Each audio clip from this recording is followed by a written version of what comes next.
So the big day's coming up. You're going to give a speech. You need to prepare.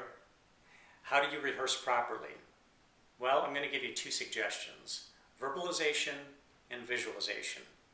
Verbalization, just like it sounds, you stand in an empty room and you go ahead and do your presentation just like you're standing in front of your audience. You do it at full volume and you integrate any kind of body language, facial expressions, any kind of mixed media that you're going to use, any kind of movement.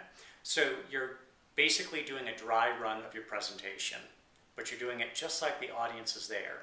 And you want to do this 4, 5, 6, even 10 times.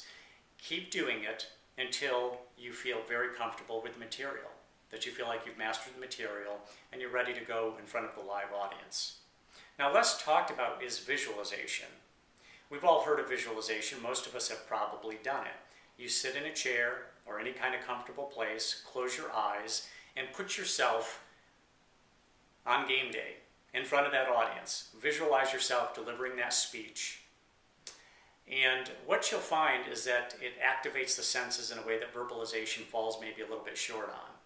You really will tend to feel the emotion of the moment very strongly with visualization if you do it properly.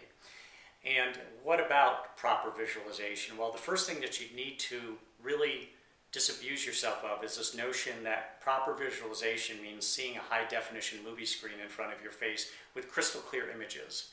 That's not how visualization works. You have to be extremely adept, an extremely visual thinker to be able to pull up that kind of imagery. It doesn't happen that way. What you want to do, see whatever imagery you can, but keep in mind that you're pulling all of the senses into play. So let me give you an example.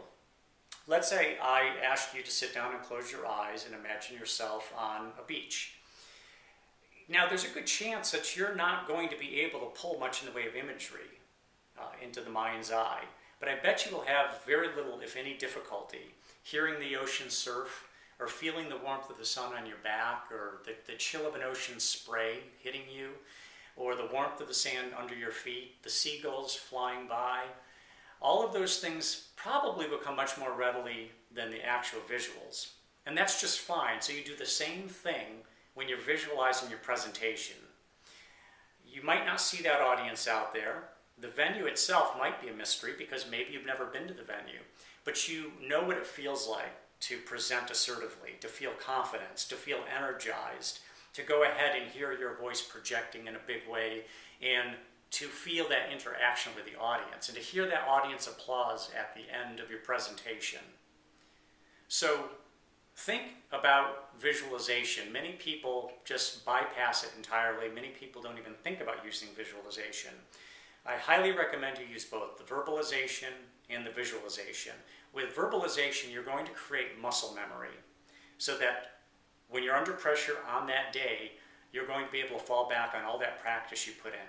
With the visualization, you're going to have connected up the emotions in a way that brings confidence to you, that brings that kind of energy. And verbalization and visualization in tandem make a perfect package. You'll go out there with a lot more confidence if you practice both of these repeatedly until you feel like you've mastered your material. I wish you good luck.